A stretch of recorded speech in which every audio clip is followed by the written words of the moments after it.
This is SMDC.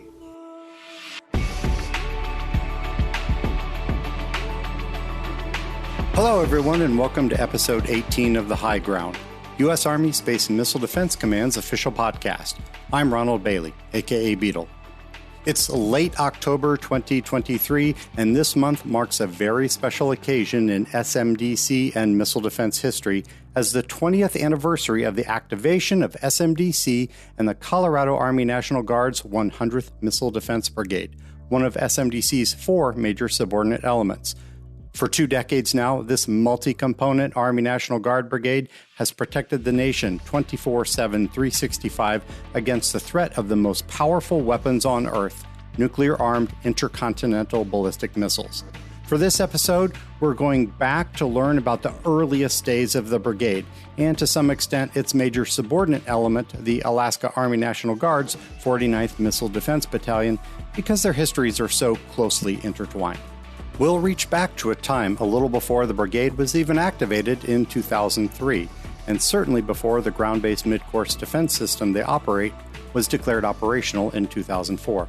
We'll largely confine our discussion to those earliest days, through the events leading up to and through 2006, when the system and its operators were placed under the utmost scrutiny. We had the good fortune to speak with 4 individuals, all now retired from the Army, who played critical roles in the brigade and battalion's earliest days. They are Sergeant Major William Ray, who served both at the brigade and battalion, starting out as a missile crew member, progressing to become the battalion and brigade's headquarters company first sergeant, and finishing up as the brigade's operations sergeant major. Command Sergeant Major Russell Hamilton, who served in a variety of capacities, including crew member, master gunner, operations sergeant major, and eventually the brigade's command sergeant major. Lieutenant Colonel David Meekins, who served as the senior tactical director for Alpha Crew at the brigade's missile defense element, later becoming the brigade's S3 operations officer, and in an interesting twist, ended up as a missile defense officer at NORAD Northcom, continuing to work with the brigade's missile crews. And finally, Colonel Edward Hildreth, who served as the battalion's 2nd and later the brigade's 4th commanding officer, who will offer some unique insight from his perspective in those roles. Fun fact, I actually served with all these fine NCOs and officers at one point or another at the battalion and brigade, and was actually the headquarters battery commander at the 100th Brigade when Colonel Hildreth was in command there. All of that out of the way, to kick off, Sergeant Major Ray tells us where many of the first GMD missile crews and staff came from, remembering that prior to October 2003, neither the unit or the GMD system had been activated, and no predecessor to either existed at that time.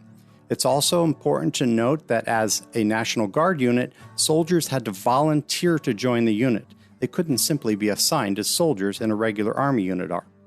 Well, the first couple batches of soldiers that came on to do the GMD mission was coming from National Guard units that were air defense. So you had North Dakota, you had South Carolina, Florida, you had New Mexico, you even had Alabama. All those air defense units throughout the country, they were pulling from to come up to Colorado to do the GMD mission. Once a part of the unit, Command Sergeant Major Hamilton describes the early difficulties moving the soldiers around among the 3 GMD units and states out of operational necessity and for the soldiers' career progression.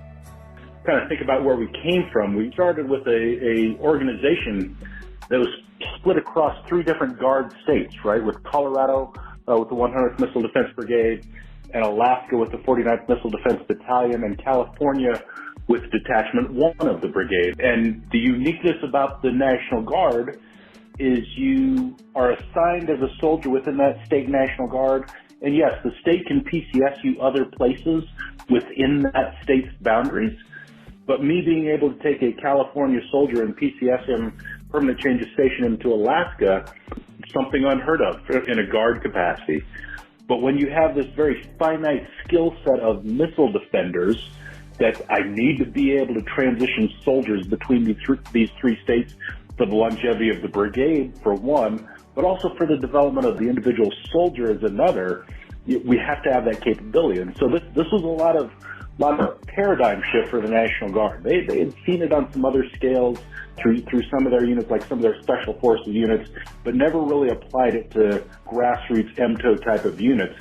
And so I kind of walked into this as the operations sergeant major, helping out Command Sergeant Major Rhodes as he ventured down this path, trying to get the three states to come together and understand that it was not only good for their states, for their well-being, but also good for those units and for those individual soldiers. As the battalion and later brigade commander, Colonel Hildreth discusses his role in the early days, understanding and developing relationships with higher headquarters organization, those outside the brigade itself.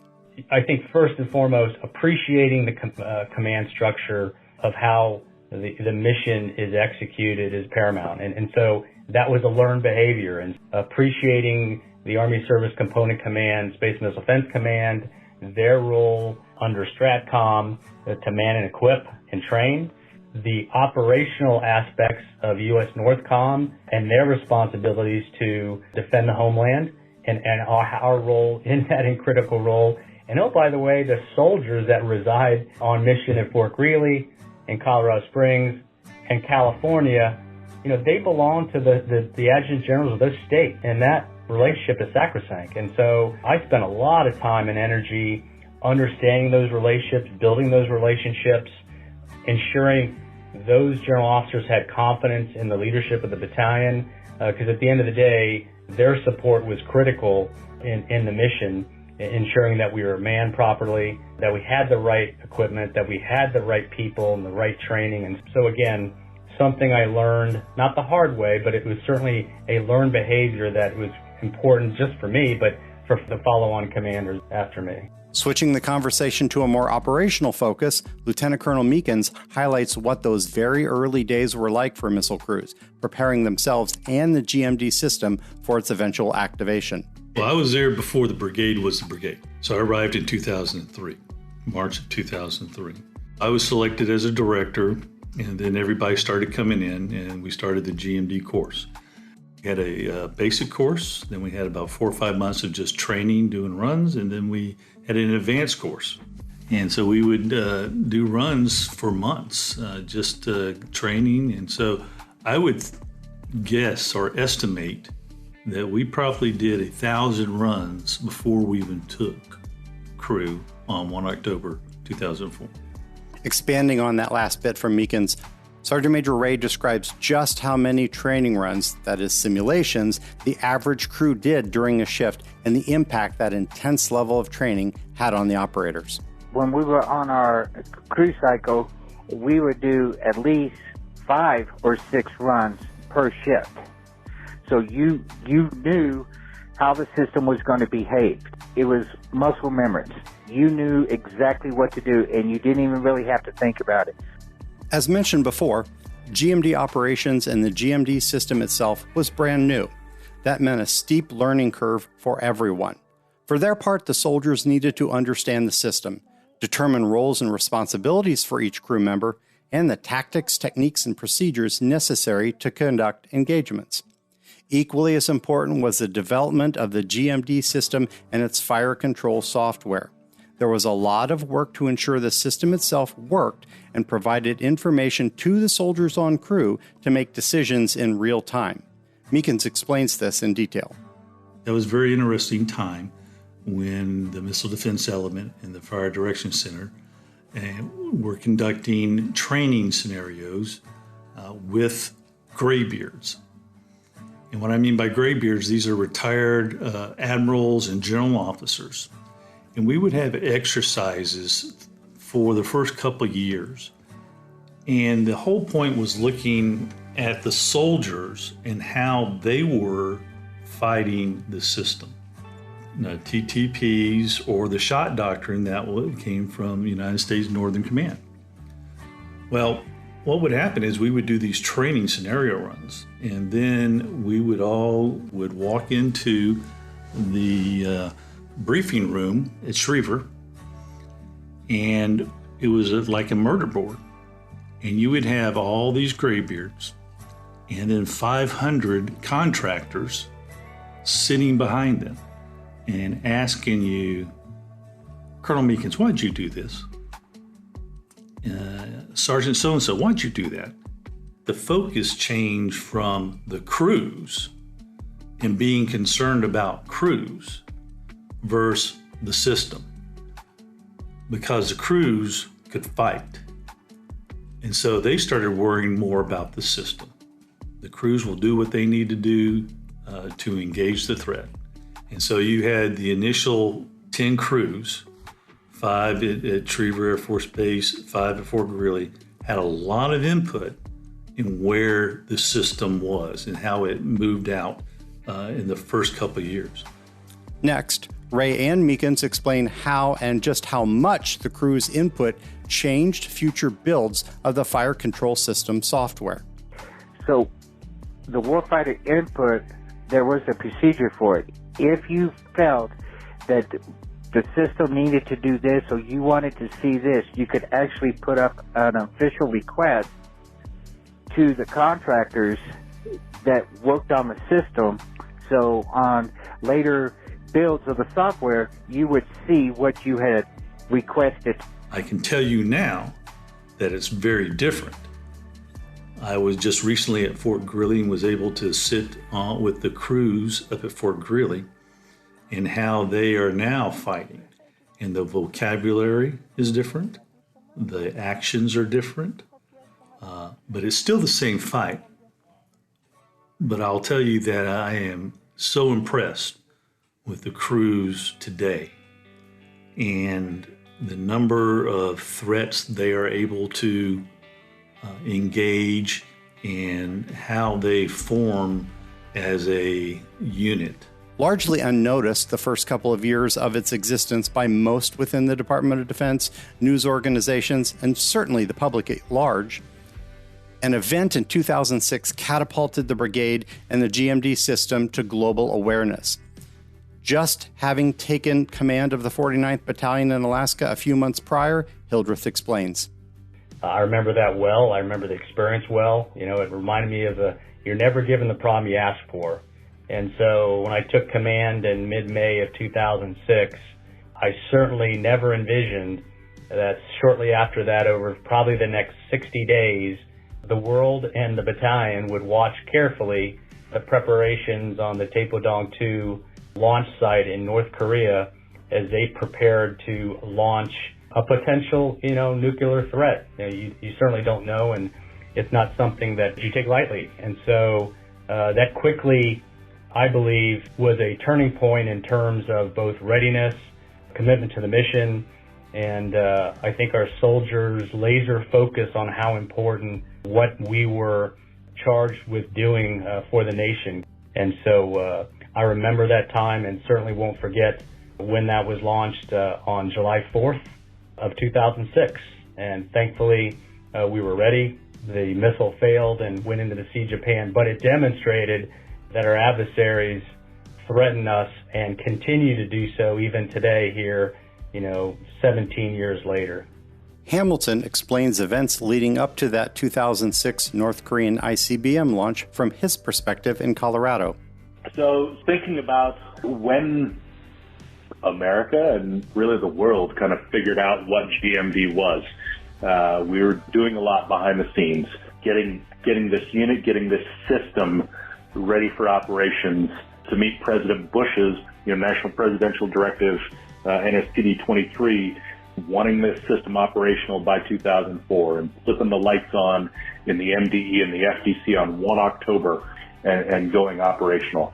Even to that point, still a lot going on behind the scenes that the rest of the world didn't know about. Interceptors going into ground at Fort Greely, radars suddenly coming online that had been supporting other missions within North American Aerospace Defense Command and Northern Command legacy systems going back to the Cold War that were now also supporting the GMD mission. But then the eye-opener to the world came with actions taken by North Korea. And to kind of back that up a little bit, 4th of July 2006, North Korea launched a Taepodong 2. 4 or 5 months prior to that, I would say, and we all know, anybody that's watched anything military-related, I can give you plenty of examples throughout history, but we all sat in intel briefs, and you know that intel isn't always perfect, but we sat in intel briefs that said it'll be 4 or 5 years until we see an ICBM effort out of North Korea.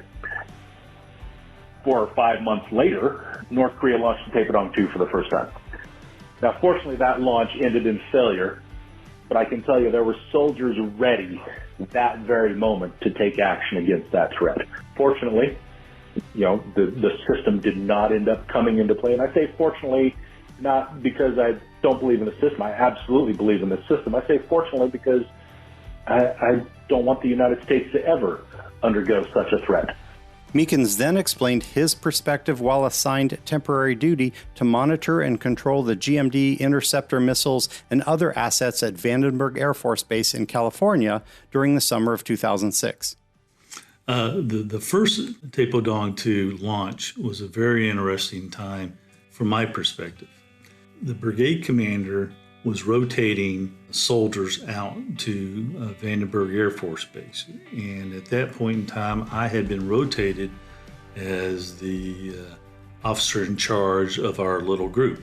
That little group consisted of 2 people, myself and a non-commissioned officer. And then when we started getting information about Taepodong launch, things sort of revved up pretty quickly. And it was funny because no one knew what was going on outside of the missile defense community. So it was same old every day, watching the public maneuver around. And then at one point, I drive outside of Vandenberg Air Force Base, and I saw 4 vans with antennas and satellite TVs, and everybody sitting there asking about missile defense. But at Vandenberg, we were basically locked in a room, me and another guy, for about a month, just between us, doing 24/7, 365 operations. And we controlled the ground safety device of the GBIs at Vandenberg. And I can tell you that on July 4th, when everything sort of kicked up, it was an interesting day. People don't know this, but the actual launch corresponded with the space shuttle when it launched on July 4th. So I'm watching, I had a computer and I was listening to NASA, and all of a sudden I saw the space shuttle take off, but I'm hearing stuff from NORAD, Northcom. And so it was very interesting. I'm thinking, well, what's that? The space shuttle. Oh, that wasn't the space shuttle. And so I have to tell you, I was excited and nervous at the same time. And the only reason why I was nervous, not nervous about the soldiers, but nervous about what this could really mean if we had to engage this threat. But I've always told, when I'm briefing people, that in the Army, you wear a combat patch on your right shoulder. I never wanted to have a combat patch from the brigade, because if I ever had a combat patch, the world had a bad day. The focus chiefly being on the missile crews, the security mission performed by military police soldiers at Fort Greely, Alaska, is often overlooked when discussing GMD operations. Like the brigade and battalion, they too are a one-of-a-kind unit in the Army. Hildreth explains the vital role performed by the 49th Battalion's GBI Security Company, known within the unit simply as Alpha Company MP. I think it's important that we spend a little time talking about it. And I know this for a fact, most distinguished visitors, whether they were congressional staffers or members or are senior military leaders across the combatant commands, don't appreciate the security mission until they visit, appreciate how large the missile defense complex is, how sophisticated the systems that reside there are, and why they're important. And that became the center of gravity for both defense of the missile defense complex, but also giving the crews the ability to perform their mission, knowing that they're doing it in a secure environment, that they have 110% concentration on that mission. And so both those missions are not mutually exclusive. They're supporting one another. And so I was really proud of the caliber of the military police force and especially the non-commissioned officers, some of the best that I've interacted with in my time in the Army, and just a great group of professionals. Next, I ask Hamilton, Ray, and Meekins to talk about the sustainment of 24/7, 365 operations, particularly the missile crews, for what is now going into their second decade. Understanding that there are no other units to take over the mission on a rotational basis like other enduring missions performed by active component or guard units. How did they maintain a bench of crew members and effectively grow their own for so long? Lots of Army units, lots of organizations like to feel that they're unique. But in the case of the 100th and the 49th, there are no other like them, okay? These soldiers have been on mission, myself, my counterparts, as we first came on system back in, even before we went to limited defensive operations in 2003, as you said, flipped the switch and we were operational and have sustained that for going on 20 years now. As one brigade, as one battalion, how do you sustain that? Well, part of the goodness in that is having it be a predominantly Army National Guard unit where you're not dealing with soldiers in this very low density MOS who are suddenly PCS to Korea. You're not dealing with that for the most part. You deal with that some with your active component soldiers, not as much with your guard soldiers. So you're able to sustain it that way. Okay, so you could start out as an E5 on the Fire Direction Center, or even an E4 in the Alpha Company MPs at the Fort Greeley. And because you're doing the position and you're there for so long, you could actually get promoted and work yourself into new jobs all the way up to the Brigade Command Sergeant Major. When I was the Brigade S3, I felt that the brigade was a missile defense brigade and everybody needed to be a missile defender. So we sent everybody in the entire brigade to school. Everybody went, and then everybody started pulling ship. You had the soldiers in the S1 that went out on crew. Now, what was good was that the soldiers that were on crew were able to talk to the S1. And so they knew what was going on in the S1 area. Even you, as the PAO, you went out on crew. So everybody in the entire brigade was a air defender / missile defender. They then did something even more outside the box at battalion, and I credit them for it, in that they started to have military police soldiers, young sergeants, staff sergeants, first lieutenants who wanted to become missile defense operators. And so they went through the training and transitioned over to becoming missile defense operators so they could perform another vital function within the battalion, ultimately at some point maybe even transition down to brigade, still be a missile defense operator down there, and in some cases rotate back to the MPs. And the craziness of that, what it really led to was the goodness of having some of our young NCO missile defenders and officer missile defenders who, while they're in that crew construct, didn't have the troop leading time that you get, in other line units within our Army.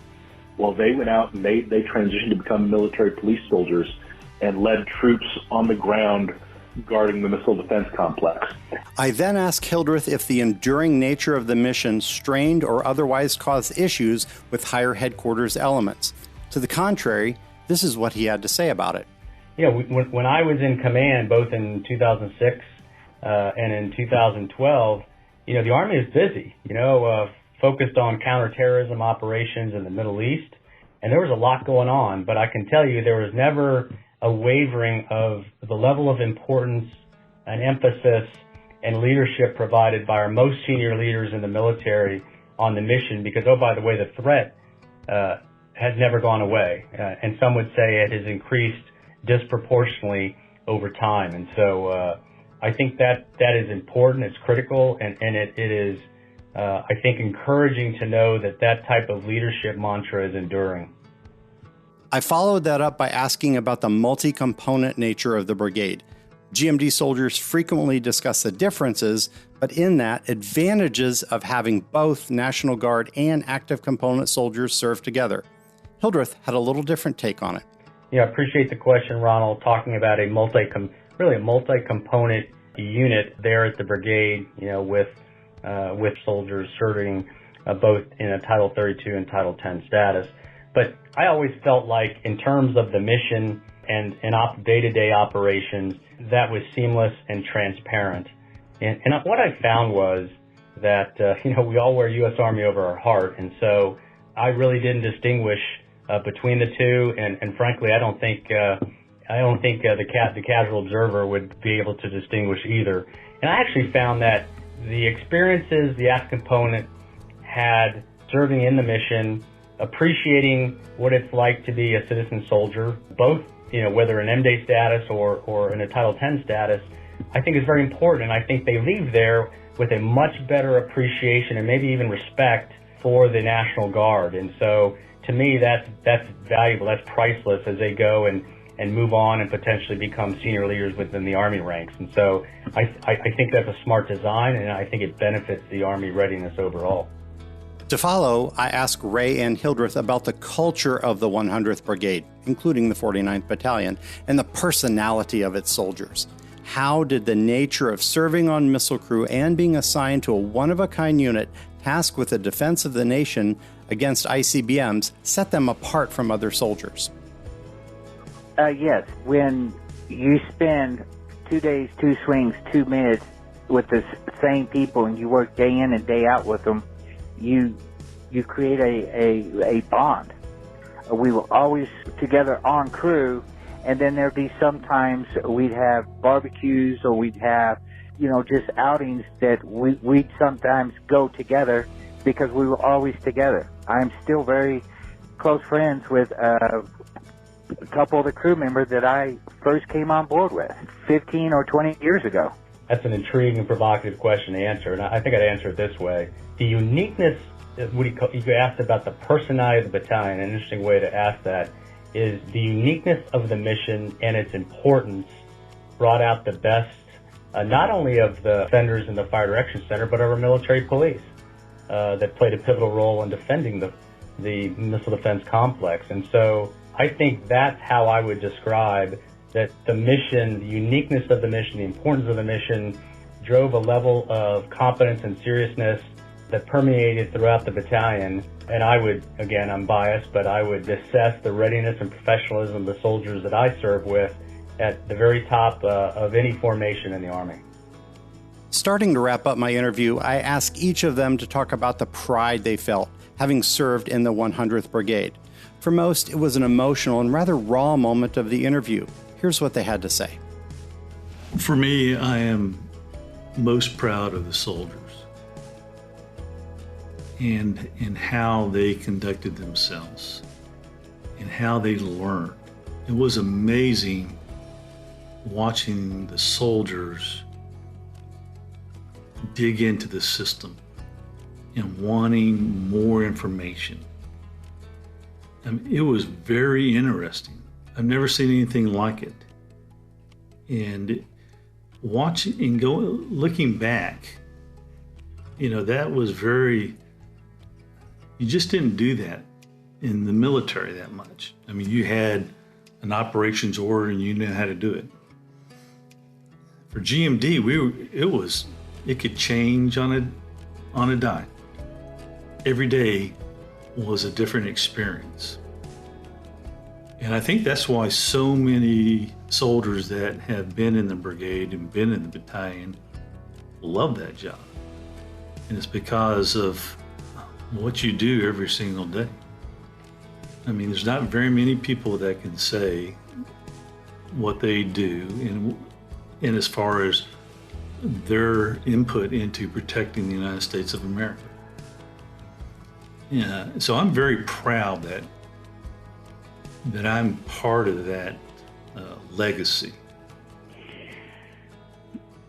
My most pride is knowing that I was part of history. I was one of 5 first crew members up at Fort Greely to man a system that is designed to defend America against ICBM attacks. I will always cherish that. I was the first boots on the ground. You know, I would say, as I think back, it's those times in the wintertime, at night, in the Missile Defense Complex, with the soldiers, whether it be with an MP and a Humvee, or observing a operational readiness exercise in the Fire Direction Center, when it's 35 below zero and the wind's blowing at 40 miles an hour, the fact that you have the type of individuals that would serve in a place like Fort Greely, Alaska, because they love the mission, they love their country, and it's important to them. And, you know, to think that I got to be a part of that, that's powerful. You know, the Cold War was real to me. You think about the fate of 300+ million Americans. You know, think about the time when the Cold War ended and all the experts said, well, this is going to be great. Peace is going to break out around the world. That's not what happened. Peace did not break out around the world. And I think that led to me wanting to be a part of this unit. And so the fact that I had an opportunity to be a part of a mission like this absolutely fills me with pride. And the people I did it with, that's icing on the cake, because they're all great people.